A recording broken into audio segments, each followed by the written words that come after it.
साथियों नमस्कार, आप सभी का स्वागत है हमारे YouTube चैनल पर। साथियों, लैब असिस्टेंट के एग्ज़ाम के अंदर हम जानते हैं कि 35 क्वेश्चन जो हैं वो फिज़िक्स के आते हैं, और 35 क्वेश्चन फिज़िक्स के जो आते हैं उनके भी जो लेवल है वो अपन कह सकते हैं कि नीट के लेवल का जो है क्वेश्चन पेपर वो सेट करते हैं। और जो भी क्वेश्चन आएंगे उसके 80% क्वेश्चन जो होंगे वो न्यूमेरिकल्स होते हैं और 20% क्वेश्चन थ्योरेटिकल होते हैं।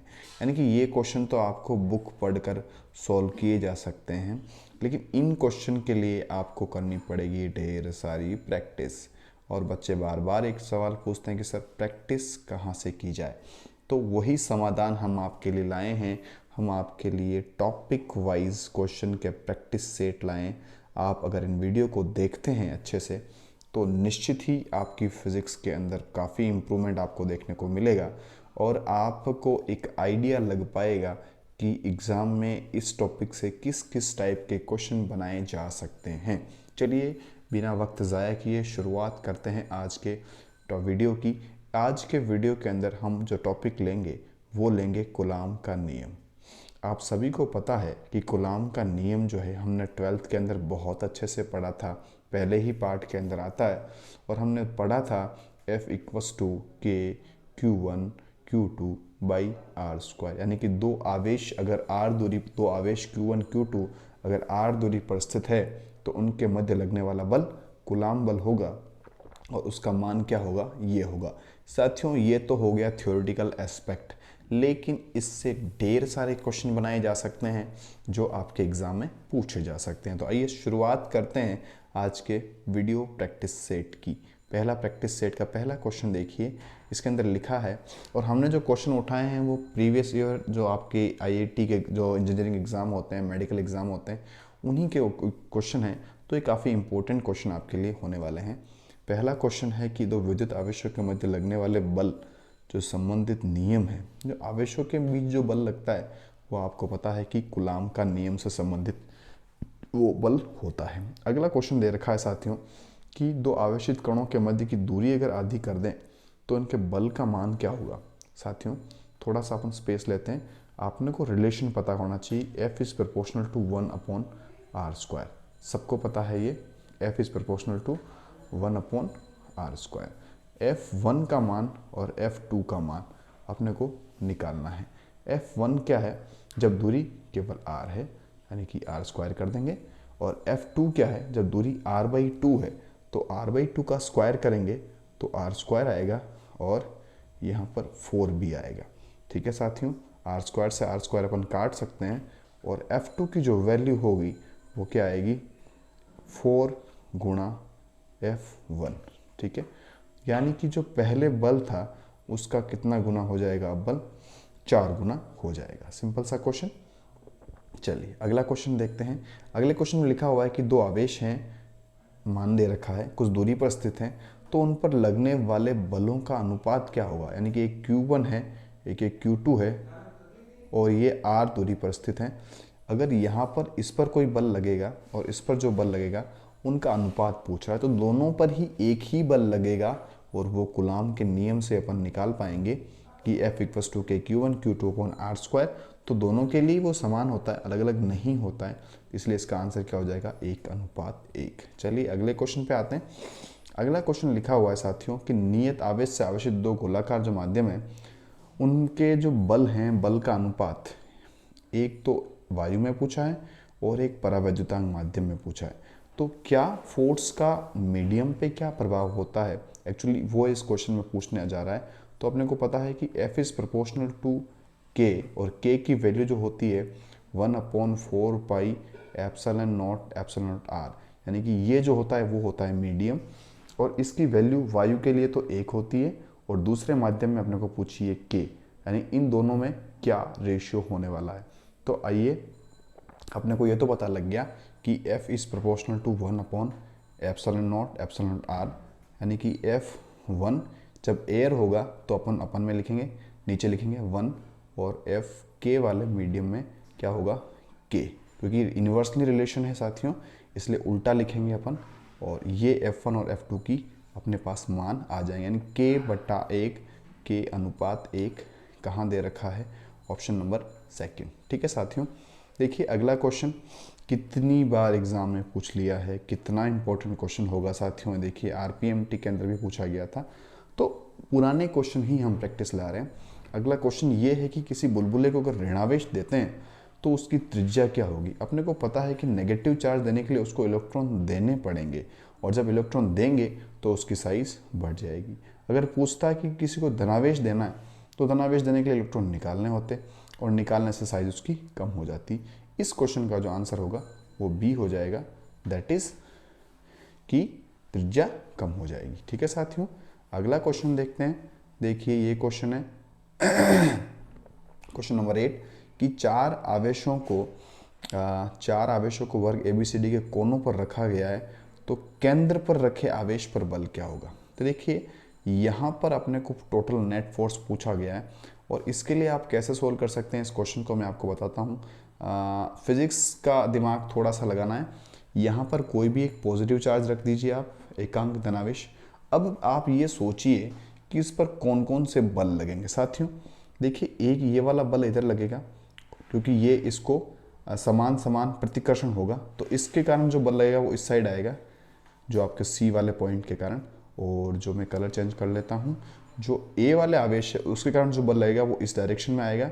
तो देखिए ये दोनों जो बल होंगे आपके वो जो हैं एक दूसरे को क्या कर देंगे, निरस्त कर देंगे, क्योंकि दोनों की जो डायरेक्शन है, एक की इस तरफ है और एक की इस तरफ है, और दोनों का जो वैल्यू है वो इक्वल है। तो ये तो नेट हो गया ज़ीरो। अब बचे दो और बल अपने पास, +2q और -2q। ध्यान से देखिए यहाँ -2q है, तो जब एकांक धनावेश के कारण इस पर जब बल लगेगा वो इसको प्रतिकर्षित करेगा, वो इस दिशा में होगा, और इधर चूंकि माइनस है तो ये भी प्रतिकर्षण करेगा, ये इस तरफ आएगा, यानी कि ओवरऑल जो नेट की डायरेक्शन जो आएगी वो इस दिशा में आएगी साथियों, है ना। तो अब अपन देखते हैं कि इस दिशा में कौन सा ऑप्शन है। तो यहाँ एक चीज़ लिखी हुई है कि शून्य शून्य तो नहीं होगा, विकर्ण AC के अनुदिश तो नहीं है, क्योंकि AC के अनुदिश तो जो बल था वो ज़ीरो हो गया था। और इसको मैं एक बार हल्का सा इसको रिमूव कर देता हूँ।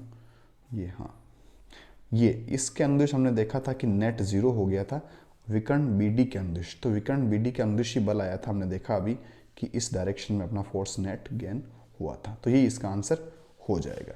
अगला एक क्वेश्चन है एक वर्ग के विपरीत कोनों पर प्रत्येक पर एक आवेश Q रखा हुआ है, ठीक है, और दूसरे विपरीत कोनों पर आवेश Q रखा हुआ है। यदि Q पर परिणामी आवेश शून्य है तो Q/Q की वैल्यू पूछ रहा है।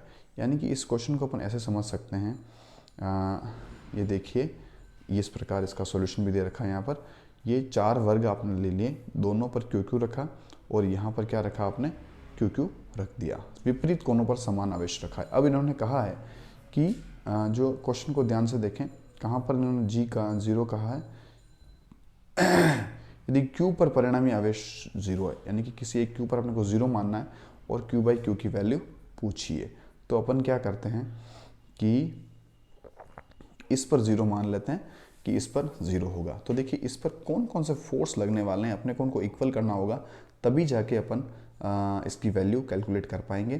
तो इस पर देखिए ऊपर से एक तो फोर्स जब ये लगेगा, एक फोर्स इस तरफ लगेगा, और अब इसका जो नेट आएगा इन दोनों का वो इस डायरेक्शन में आएगा, और इसको न्यूट्रलाइज करने के लिए अपने को इस डायरेक्शन में एक बल चाहिए। यानी कि ये जो हैं, ये दोनों आवेश अगर इनको प्लस मान लें अपन, तो ये वाला ऋणावेश होना ही चाहिए, क्योंकि ये दोनों तो प्रतिकर्षित कर रहे हैं इसको भी अपन प्लस मान लेते हैं, प्लस आवेश। तो ये वाला जो नेगेटिव होना जरूरी है साथियों। ठीक है साथियों, जो साइन है वो इसका उल्टा होना चाहिए, पहली बात। यानी कि जो बल है उसकी डायरेक्शन आप देखिए, एक बल इधर एक बल इधर, और एक बल जो है इस डायरेक्शन में होना चाहिए। उसके लिए अपने को ये मान पूछे गए हैं, तो अपन इसको इक्वल कर देंगे। यानी कि FB और FD की जो वैल्यू है वो होनी चाहिए FA के बराबर होनी चाहिए, और उल्टी दिशा में होनी चाहिए। तो यहाँ से हमने निकाला जो आपकी नेट आई, इन दोनों की वैल्यू जो आई KQ/A² थी, और चूंकि ये 90 डिग्री पर है तो √2 ले लेंगे इसका सदिश के रूप में, और FA की वैल्यू जो होगी वो √2 जो है, देखिए आप ध्यान से देखिए यहाँ पर इसका जो मान है डिस्टेंस का वो √2a होता है, तो इसलिए 2a² हो गया। और यहाँ पर हम इन दोनों को बराबर कर देंगे और वहाँ से इसकी वैल्यू निकाल सकते हैं कि इसकी वैल्यू कितनी आएगी, 2/2√2, और वो साइन का ध्यान रखना है, माइनस के अंदर होगी। तो ये इसका आंसर हो जाएगा। यानी कि काफ़ी लंबा क्वेश्चन हो गया ये, लेकिन थोड़ा डिफिकल्ट क्वेश्चन था, क्योंकि देखिए ये क्वेश्चन किस में आया है, AIEEE में आया है। काफ़ी स्टैंडर्ड लेवल के क्वेश्चन होते हैं और अच्छे क्वेश्चन होते हैं, तो अपने को ये ध्यान रखना चाहिए। अब कुछ और देख लेते हैं अपन, थोड़े से क्वेश्चन और देखते हैं। किसी पिंड को ऋणावेशित कैसे किया जा सकता है, हमने अभी बताया आपको कि किसी भी पिंड को ऋणावेशित करने के लिए उसको क्या देने पड़ेंगे, इलेक्ट्रॉन देने पड़ेंगे। और ये क्वेश्चन कहाँ पूछा है ये भी ज़रा निगाहें रखिए अपनी, कि एम्स के अंदर भी ऐसे क्वेश्चन पूछे जा सकते हैं। अगला क्वेश्चन क्या है कि समरूप विद्युत क्षेत्र, यानी एक जैसा विद्युत क्षेत्र है, उसमें Q आवेश को प्रक्षेपित किया जाता है, तो इसके द्वारा y दूरी तय करने में किया गया कार्य क्या होगा। देखिए वर्क होता क्या है, basically work equals to force into distance. ये सिंपल सा फॉर्मूला मेरे को इतना आता है। तो इलेक्ट्रिक फील्ड में आपने कहीं फोर्स पढ़ा है क्या? बिल्कुल पढ़ा है। इलेक्ट्रिक फील्ड में फोर्स इक्वल्स टू होता है आवेश और विद्युत क्षेत्र, ये हमने पढ़ा है। और डिस्टेंस कितनी तय करने की बोला है, y। तो इसका आंसर भी क्या हो जाएगा साथियों, यानी कि ए ऑप्शन इसका आंसर होने वाला है। अब ये एक थ्योरेटिकल क्वेश्चन है कि गतिमान आवेश से संबंधित ऊर्जा का कारण क्या होता है। तो इसका आंसर अपने को पता है कि विद्युत क्षेत्र और चुंबकीय क्षेत्र जब गति करेगा तो उस टाइम जो है विद्युत क्षेत्र और चुंबकीय क्षेत्र दोनों ही उत्पन्न करता है। लेकिन अगर स्थिर होता तो केवल विद्युत क्षेत्र ही उत्पन्न करता, लेकिन यहाँ गतिमान बोल दिया तो दोनों ही हो जाएंगे, ध्यान रखना है। अब ये एक क्वेश्चन है, वैसे तो ये करेंगे इसको तो काफ़ी टाइम लगेगा, लेकिन मैं आपको सजेस्ट करूँगा कि आप इसको ध्यान रख लीजिए। बहुत इंपॉर्टेंट क्वेश्चन है कि विद्युत आवेश Q को दो भागों में, एक आवेश है Q, इसको दो भागों में आपने तोड़ना है और उनको r दूरी पर ले जाना है, तो उनके मध्य प्रतिकर्षण बल का मान अधिकतम होगा। कब होगा, इसको कैसे कैसे तोड़ेंगे?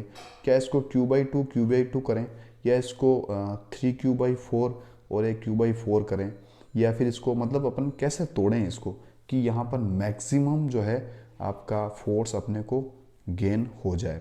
तो इसके लिए थोड़ा मैथमेटिकल एक चीज़ आती है कि dF/dQ जब जीरो करना है, उसके लिए Q1/Q2 की जो वैल्यू है, या फिर Q1 और Q2 जो हमने लिया है वो बराबर होने चाहिए, है ना। और बराबर कब होंगे, जब हम इनको आधा आधा तोड़ेंगे, यानी कि Q1 = Q/2 और Q2 भी जो है आधा होना चाहिए, जिससे दोनों की जो वैल्यू है वो मैक्सिमम आएगी। आप यहाँ से देख सकते हैं Q1 और Q2 जो है, यहाँ से एक इक्वेशन ये बनानी है, एक इक्वेशन ये बनानी है, और इनको इक्वल करना है। और dF/dQ जीरो लाने के लिए आपको Q1 और Q2 को आधा आधा करना पड़ेगा। तो साथियों ये एक प्रैक्टिस सेट था, इसके अंदर हमने कुछ क्वेश्चन प्रैक्टिस किए, और भी कुछ क्वेश्चन हैं हम वो भी लाएंगे, लेकिन वीडियो लंबे हो जाएंगे, इसलिए हम छोटे छोटे वीडियो ही बनाएंगे ताकि आप इनको पूरा देख पाएँ और मैक्सिमम से मैक्सिमम आप इनसे प्रॉफिट ले पाएँ। साथियों ये हमारी एक छोटी सी कोशिश है, जहाँ पर आपकी जो फिज़िक्स है उसकी समस्या का हम समाधान करने की प्रयासरत कोशिश कर रहे हैं। हमारा एक टेलीग्राम चैनल भी है साथियों, जहाँ का आपको लिंक डिस्क्रिप्शन में मिलेगा। वैसे तो आप डायरेक्ट सर्च कर सकते हैं आशुतोष चारण, और लेब असिस्टेंट लिखा होगा। लगभग 500 के आसपास उसमें मेंबर जुड़ चुके हैं, आप भी जुड़ें और अधिक से अधिक लोगों को जोड़ें इस चैनल से, ताकि हम और बेहतर वीडियो कर पाएँ और बेहतर आपके लिए क्वालिटी कंटेंट ले पाएँ। और भी इसकी नेक्स्ट और गुलाम के नियम में और क्वेश्चन अपन प्रैक्टिस करेंगे। जुड़े रहिए, धन्यवाद।